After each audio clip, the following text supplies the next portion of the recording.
Hello guardians and students. देखिए, national entrance screening test जिसको nest exam से अपन जानते हैं, उसके इस ईयर की नोटिफिकेशन अब आ चुकी है। वेबसाइट पे सारी डिटेल्स आ चुकी है। तो इस वीडियो में अपन जानेंगे कि ये एग्ज़ाम कैसा पैटर्न है, कैसे रैंक लिस्ट बनती है, कहाँ एडमिशन होता है, कितनी सीट्स हैं, सारी डिटेल्स इस वीडियो में आपको मिलेगी। सबसे पहले मैं आपको बताऊं, जो मेरा पर्सनल एक्सपीरियंस है, मुझे ये एग्ज़ाम बहुत पसंद है। मैं ये नहीं कह रहा कि इसका आउटपुट क्या निकलेगा, बट इस एग्ज़ाम के पेपर की जो क्वालिटी होती है दैट्स वेरी गुड।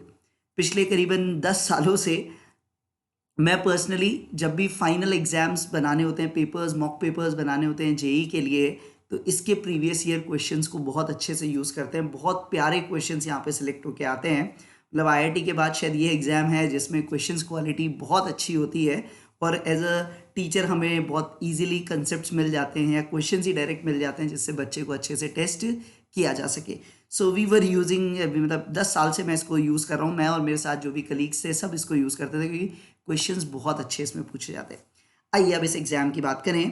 तो देखिए, अभी जो डिटेल्स आई हैं आपके पास, भाई 24 फरवरी से रजिस्ट्रेशन स्टार्ट हो जाएंगे। Online application will be closing on 30th April. Admit card should be release on 20th of May and exam is on 14th of June। तो 14 जून को ये एग्ज़ाम है। जब तक आप सारे आपके क्या कहते हैं जेई मेन दे चुके होंगे, नीट का पता नहीं क्या रहेगा, तो वो सारी चीज़ें हो चुकी होंगी और 30th जून को इसका रिजल्ट भी आ जाएगा। तो देखिए, इसी की वेबसाइट को मैं यूज़ कर रहा हूँ। तो नेक्स्ट क्या है, it's a compulsory test for student seeking admission to NISER. देखिए, दो ही कॉलेजेस हैं इसके थ्रू, नाइसर और दूसरा अपन कहते हैं CEBS, which is the universities of Mumbai में डिपार्टमेंट ऑफ एटॉमिक एनर्जी का centre for excellence in basic sciences है। ठीक है, both nicer and this CEBS were set up by department of atomic energy, और दोनों ही 5 ईयर MSc कोर्स करवाते हैं। ठीक है, तो ये तो इस एग्ज़ाम का पर्पस है। नाइसर के बारे में और डिटेल्स गिवन है, आप चाहें तो इनकी वेबसाइट पे देख सकते हैं। नाइसर सिचुएटेड है भुवनेश्वर में, CEBS सिचुएटेड है मुंबई में, यूनिवर्सिटी ऑफ मुंबई कैंपस के अंदर ही ये है। डेट्स आपको बताई दी मैंने, और ऑनलाइन एप्लीकेशन है, एग्ज़ाम भी ऑनलाइन ही आजकल ये होता है। और इसी वेबसाइट के बिल्कुल नीचे की तरफ आप जाएंगे तो यहाँ पे आपको दिखेगा previous next question papers and answers, तो उससे आपको आइडिया लग जाएगा क्वेश्चन कैसा आता है। फिर देखिए, यहाँ पे इसका ब्रोशर और सिलेबस का लिंक है, मैंने साइट में खोल रखा है। तो देखिए, पूरे सिलेबस और ब्रोशर को देखें तो पहली चीज़ आपको क्लियर है, 5 ईयर इंटीग्रेटेड MSc प्रोग्राम है। It is not engineering, it is an MSc program. It is not a medical or an engineering course, it's a basic sciences course. उसके लिए ये एडमिशन है। दो ही कॉलेजेस हैं, जैसा मैंने कहा, nicer and the CEBS Mumbai. ठीक है, तो देखिए, इसमें फटाफट से बात करें नेक्स्ट का, ये पूरा इंटीग्रेटेड कोर्सेज के बारे में आपको डिस्क्रिप्शन है, आप देख सकते हैं। एलिजिबिलिटी क्राइटेरिया आपको गिवन है कि आप 2019, 2020 या 2021 में 12th पास होना चाहिए। मतलब जो भी 12th अपीयर हो रहे हैं वो भी दे सकते हैं, 2020 में जिनने पास की वो भी दे सकते हैं, 2019 में जिनने पास की उनने वो भी दे सकते हैं। जनरल स्टूडेंट्स के लिए 60% मिनिमम होने चाहिए एग्रीगेट, और SC ST के लिए 55% का लिमिट है। एज लिमिट आपको दे रखी है 1 अगस्त 2001 के बाद के आप बॉर्न होने चाहिए। 5 ईयर का रिलैक्सेशन है SC ST और दिव्यांगजन कैंडिडेट्स के लिए। और आपको नेक्स्ट की मेरिट लिस्ट में आना है, अगर एडमिशन लेना है तो वो आपको लेके ही चलना है। वो सारी चीज़ आपको पता ही है, 60% एंड ऑल, ये सारी चीज़ आपके पास है। सीट्स में वही रिजर्वेशन जैसा स्टैंडर्ड होता है वो दिख जाएगा अभी लास्ट में, और बात करेंगे। फिर देखिए, यहाँ पे नेक्स्ट एग्जामिनेशन 14 तारीख को होगा। 2 सेशंस में ये होगा, और 2 के वो परसेंटाइल्स को मैच करके फाइनल रैंकिंग आएगी। पहली शिफ्ट है 9 से 12:30 फर्स्ट सेशन, दूसरा है 2:30 से 6 बजे तक।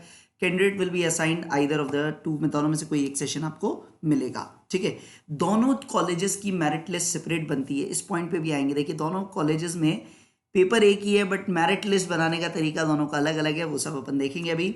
CBT कंप्यूटर बेस्ड टेस्ट होगा, ऑनलाइन एग्जामिनेशन होगा। ये आपको सेंटर्स की लिस्ट दे रखी है कि कहाँ कहाँ ये एग्जाम होगा, आपके स्टेट में कहाँ है, आप देख सकते हैं। फॉर एग्जाम्पल, मैं राजस्थान की बात करूँ तो जयपुर, जोधपुर, उदयपुर, ये 3 सेंटर राजस्थान में है। ऐसे ही आपको बाकी जगह भी और सेंटर्स दिख जाएंगे। ठीक है, so any 5 cities from the above list आपके प्रेफरेंस ऑर्डर में आपको सिलेक्ट करनी होगी, और वो अपनी सूटेबिलिटी अवेलेबिलिटी के हिसाब से आपको देंगे। ठीक है, और ये बोला गया आपको एग्जाम से 1.5 घंटे पहले वहाँ पे पहुँचना है। तो ये तो बात की बातें हैं, अभी थोड़ा एग्जाम की बात अपन करते हैं। इस साल से पैटर्न थोड़ा सा चेंज हुआ है। आप प्रीवियस ईयर देखोगे तो पहले एक जनरल सेक्शन होता था, फिर फिजिक्स, केमिस्ट्री, बायो और मैथ्स के सेक्शन होते थे। इस बार 4 ही सेक्शन है। चारों सेक्शन में 50-50 क्वेश्चन हैं, और उसके अंदर सब्जेक्ट स्पेसिफिक क्वेश्चन होंगे, बायो के, केमिस्ट्री के, मैथ्स के और फिजिक्स के। तो आइडियली इस एग्जाम में उनके लिए ज़्यादा मज़ा है जो बायो और मैथ्स दोनों पढ़ते हैं। ठीक है, चारों सेक्शन है। It is in the interest of candidate is to attempt all section. ये कहते हैं आप चारों करिए। मेरिट लिस्ट जब बनती है तो उसमें बेस्ट ऑफ द 3 स्कोर्स लेते हैं, मतलब आपका जो वर्स्ट सेक्शन है उसको हटा दिया जाता है। बट इसमें भी कैच है, अभी आगे इसको देखते हैं। तो in each section for certain question there will be negative marking for incorrect answers for certain question. सबके लिए जरूरी नहीं है। सम क्वेश्चन में हैव वन और more than one correct answers. तो मल्टीपल, मतलब मल्टीपल के अंदर एक में से दो से एक से ज्यादा विकल्प सही वाले ऑप्शन क्वेश्चंस भी यहाँ पे आते हैं। क्लियर है बेटा इतना? तो वो सारी चीज़ें पेपर्स के थ्रू आपको आइडिया लगेगा, आंसर वगैरह आप कर सकोगे। सिलेबस नीचे भी गिवन है, आप देख लीजिएगा। सिलेबस स्टैंडर्ड ही रहता है। एप्लीकेशंस आप कर जैसे नॉर्मल करेंगे। Fee, application fee general OBC candidates के लिए 1200 रुपीज़ है, बाकियों के लिए 600 रुपीज़ है। ठीक है, अब इसकी मेरिट लिस्ट के लिए आइए। यही सबसे इंपॉर्टेंट चीज़ है कि मेरिट लिस्ट पे मैं बात करूँगा। पहले सीट्स पे देख लीजिए। तो नाइसर में 101 सीट्स जनरल के लिए है, कोई EWS रिजर्वेशन नहीं है। ओबीसी 54, SC कैटेगरी में 30, 15, 5% फॉर दिव्यांगजन in each category, total 200 seats. और CEBS में टोटल 57 सीट्स है, जिसका ब्रेकअप आप यहाँ पे देख सकते हो। अब देखिए स्कोरिंग सिस्टम को समझिए, यही सबसे इंपॉर्टेंट कैच है इसका। इन द नेक्स्ट 2021 एग्जामिनेशन केवल 4 ही सेक्शन है, जनरल सेक्शन इस बार हटा दिया गया है। It will be conducted in 2 session, और दोनों के वो जो भी स्कोर्स हैं उनको नॉर्मलाइज करके ये यूज करेंगे। Merit list for nicer and CEBS will be prepared separately. ठीक है, during the preparation of the merit list the best 3 scores from the 4 sections will be considered. In other words the worst score among the 4 sections would be discarded from the merit list. As merit list calculation will be performed on marks obtained in best 3 sections, so total marks बन जाएंगे 150। अब इसमें समझिए, merit list तो 150 में से बनेगी, but उसके बाद का catch, section wise minimum admissible score. ये ऐसी कुछ लैंग्वेज आप वो ओलंपियाड्स वाले कैटेगरी में NEP है, वो NSE वगैरह में देखते हैं। तो ये क्या कहता है भाई, total score of each candidate will be the sum of his or best 3 scores out of the 4 section। ठीक है, for each section 20% of the average of the best 100 scores in that section will be considered as section wise minimum admissible score। इसका मतलब जो 100 जने सबसे ज्यादा number chemistry में लाए हैं उनके एवरेज का 20% that would be minimum admissible score. मतलब उससे कम है तो आप रिजेक्ट हो जाओगे। तो ऐसे चारों सब्जेक्ट्स के SMAS निकलेंगे। SMAS for different sections can obviously भी डिफरेंट। अब इसको समझाया भी है कि लेट से मान लीजिए बेस्ट 100 स्कोर जो केमिस्ट्री में 50 में से 40 नंबर आए, तो अब उसका 20% मतलब 8 नंबर, तो वो मिनिमम 8 नंबर तो आपको लाने ही है, वरना आप कितने ही बाकी में नंबर ले आना आपको कंसिडर नहीं करने वाला हाल है। SMAS for different section can obviously भी different numerical value. SMAS for the 2 sections can obviously भी हैव डिफरेंट न्यूमेरिकल वैल्यू, वो सारी बात है। और OBC कैंडिडेट्स के लिए इस वैल्यू का भी 90% होगा, और SC ST कैंडिडेट्स के लिए 50% होगा इस वैल्यू का। ओवरऑल कट ऑफ क्या होगा? ओवरऑल कट ऑफ यहाँ पे लिखा हुआ है कि भाई वो जो मिनिमम एडमिसिबल परसेंटाइल है, जनरल कैटेगरी में आपको टॉप 95 परसेंटाइल में आना है, OBC के लिए मिनिमम 90 और उसके लिए 75 बाकी कैटेगरीज के लिए। जो स्टूडेंट का स्कोर टोटल स्कोर MAP से कम है उसको कोई मेरिट लिस्ट में रैंक ही नहीं आएगा, तो सिलेक्शन या कॉलेज मिलने का तो सवाल ही पैदा नहीं होता। ठीक है, फिर प्रिपरेशन कैसे होगी? देखिए, एक बंदे को पहले तो इक्वल या ज्यादा लाना है MAP स्कोर से, तब रैंक आएगा। फिर the best 3 section score will be considered for calculation of total marks to determine the merit list। अब नाइसर की मेरिट लिस्ट के लिए गौर से सुनिएगा, candidate must score equal to or greater than respective SMAS in all 4 sections।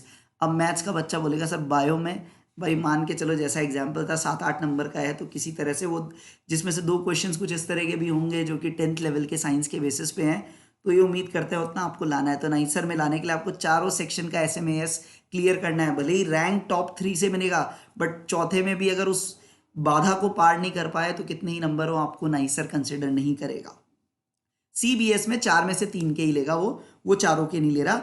Each of the best 3 section score must be equal or greater than respective SMAS score for those sections. तो ये एक important चीज़ है। Nicer में admission चाहिए तो बेटा maths वालों को भी थोड़ी बायो का हाथ पाँव लगाना पड़ेगा, बायो वालों को भी मैथ्स का हाथ पाँव लगाना पड़ेगा। ठीक है, तो ये मेन बातें हैं इस एग्जाम से रिलेटेड। और भी जो आपकी क्वेरीज हों वो आप मुझे बोल सकते हैं, बाकी आप एक्सप्लोर कर सकते हैं। और प्लस मैं फिर कहूँगा ये 5 year कोर्सेज उन्हीं के लिए है जिनको बेसिक साइंस में एक्चुअली इंटरेस्ट है। अगर इंटरेस्ट नहीं है तो आई डोंट सजेस्ट। हाँ, एग्जाम आप दे सकते हैं टू टेस्ट योर प्रिपरेशन और समथिंग। टिपिकली वो लोग ज़्यादा देते हैं जिनको 1-2 साल रिपीट करते हुए हो गया, या ज़्यादा टाइम हो गया, 1 साल हो गया, जिनको लग रहा है मुझे जाना है और साइंस में भी इंटरेस्ट आता है इंजीनियरिंग के अलावा, तो वो लोग देखते हैं। तो देखिएगा, बेसिक साइंसेज में इंटरेस्ट है तो दोनों अच्छी जगह हैं। ये ऐसी जगह हैं जहाँ मेरे हिसाब से आप केवल 5 साल पढ़ने के लिए नहीं जा रहे, आगे आप फिर PhD, पोस्ट डॉक्टरल बहुत सारी चीज़ें आप करना चाहोगे। आपका इंटरेस्ट केवल चीज़ों को जानने समझने, आगे रिसर्च फील्ड या टीचिंग फील्ड्स में बेसिक साइंसेस की तरफ जाना है, तब इस एग्ज़ाम को आप अटेम्प्ट कीजिए। बाकी जेई नीट वाले बच्चों के लिए अपनी प्रिपरेशन टेस्ट करने के लिए इसके प्रीवियस ईयर पेपर्स देखिए, बहुत अच्छा सोर्स है, बहुत प्यारे क्वेश्चंस होते हैं इसको समझने के लिए, आपकी नॉलेज को टेस्ट करने के लिए। सो और भी कोई क्वेरीज हो आपकी तो मेरे से कमेंट सेक्शन में आप पूछ सकते हैं। Thanks for watching, keep subscribing this channel, इसको शेयर भी कीजिए। चैनल आप ही के कंट्रीब्यूशन से बढ़ सकता है। जैसे जैसे आपका प्यार बढ़ेगा शायद मैं भी और बेटर कंटेंट लाने के लिए मजबूर होऊंगा और मोटिवेट होऊंगा, जो भी आप कहना चाहें। All the best.